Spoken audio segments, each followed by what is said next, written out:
Only a wicked person will call herself a mother and still have the mind to push a dead woman's son out of the house at midnight. This is the continuation of my previous story. If you haven't seen it, you will still enjoy this one because the end will shock you. Obiageli. After Obiageli chased Chima out of the house in the middle of the night, he wandered about the streets looking for where to lay his bed. He was just a little boy who had no idea about what the outside world looked like. He was scared and beyond terrified. He wept and could feel his heart break into pieces. The woman he had called mother since he started to speak just threw him out of the house. His real mother, whom he barely knew, was 6 feet deep in the grave. And his father, who loved him more than anyone else in the world, was also gone and buried beside his mother. He was lost deep in thought that he didn't know when he fell into the gutter. The gutter was filled with urine and feces that had compiled over the years. A boy who was well fed, clothed, and loved few months ago was now in a gutter in the middle of nowhere. He struggled to get up and dragged himself out of the gutter. He kept on walking, still very hungry. He came across a group of men looking tacky, smoking all sorts of substances that smelled foul. He said to himself, "Let me ask them for food. It is better to try than die of hunger." He moved closer to these men and begged them for food. But the men were so high that they didn't want to hear what he was saying. The smell of his clothes irritated them and they shooed him away. Chima left their midst and continued on his journey of nowhere in particular. He continued walking until he came across a church that looked abandoned. He stopped at the gate of the church and peeped into the dark compound. "Hello, is anyone here?" he called, but his voice came back to him as an echo. Obviously, it was an empty, abandoned church. He opened the gates and entered the compound. He found the doors of the church opened and he went straight inside. "It is better to die in the Lord's house than die on the street," he said as he removed the cobwebs on his way. Not long after, he drifted to sleep on one of the large pews at the back of the church. He had a nice dream of him singing and dancing with his parents in heaven. He felt alive and happy once again. However, the dream was soon cut short when he felt a tap on his shoulder. He opened his eyes immediately and saw an old man with long white beards, dressed in a flowing gown, staring directly into his eyes. "What are you doing here, son? Where are your parents?" the old man asked him. Chima was too exhausted to utter a word. He could only mumble the words, "I am hungry." Then he fainted. Hours later, he woke up again to the sweet aroma of food that filled the air. He opened his eyes and saw the old man which he had seen in the church bringing him a bowl of hot soup. Chima noticed that he no longer smelled horribly and he was putting on clean clothes. He hurriedly collected the food from the old man and gobbled it all at once. When he finished eating, he let out a loud belch and thanked the man. Seeing that Chima had regained his strength, the old man asked him, "So tell me, what is your name and what are you doing here?"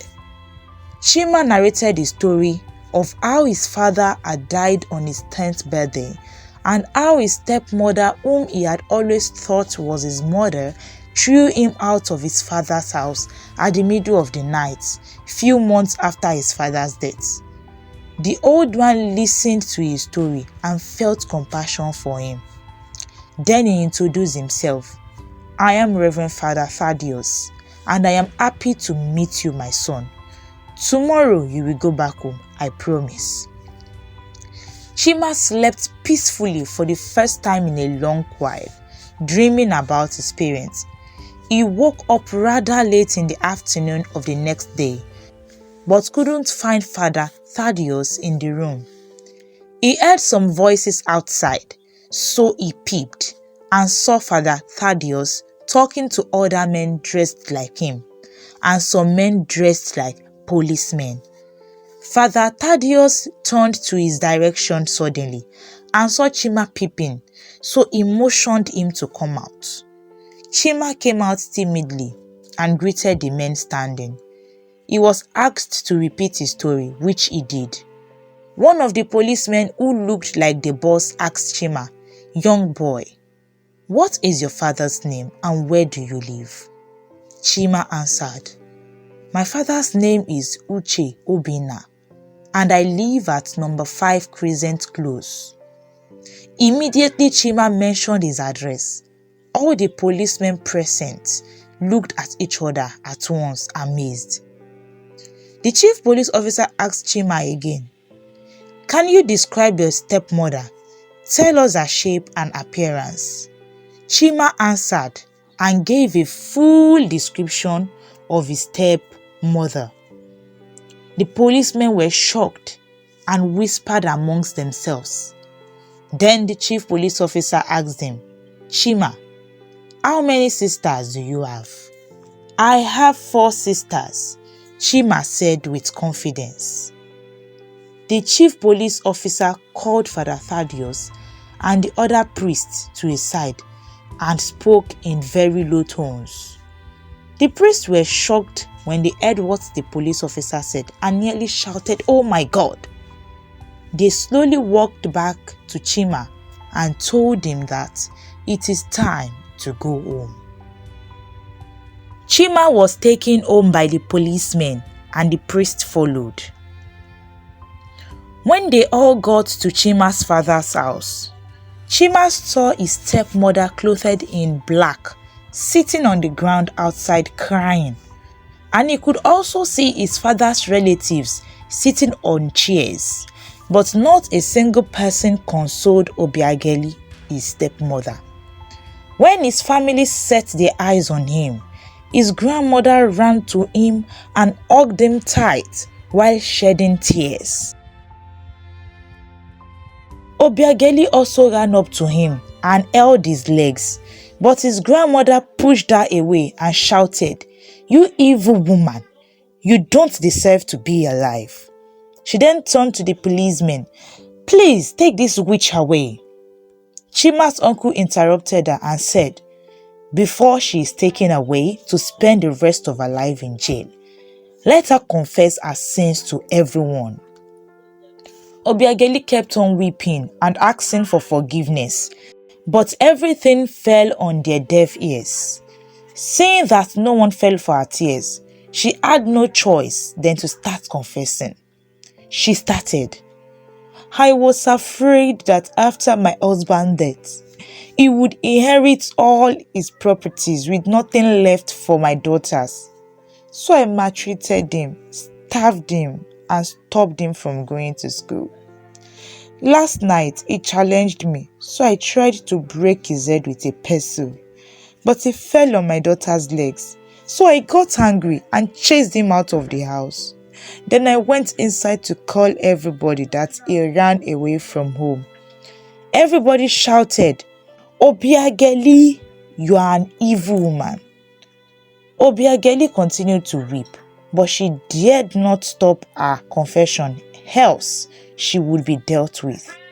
So she continued, "After I chased him out and lied to you all, it wasn't up to an hour when armed robbers came into the house. I had forgotten to lock the gate out of anger. I don't know who told them about the bag of foreign currencies that my husband brought to the house a day before his death. They came looking for it. All the family members shouted, 'Which bag? You this evil woman. So there is a bag full of foreign currencies in this house, and you still maltreated this innocent child. I am sorry, Obiageli said while weeping. I regret not telling them where I buried the money on time. They killed all my children one after the other in my eyes to teach me a lesson. They should have killed me instead. Obiageli wailed and rolled on the ground. The family members present got so angry that they wanted to beat her to death.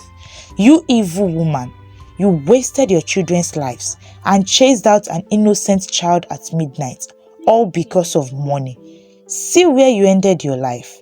The policemen intervened and took her to the police station to face her consequences, while Chima moved into his grandmother's house and spent the rest of his childhood there, while occasionally paying visits to Father Thaddeus, who stood as his father till his death. Thank you for listening to my story. I hope you enjoyed it, and please don't forget to hit the like button, drop your thoughts in the comment section, and subscribe to my channel. Thank you.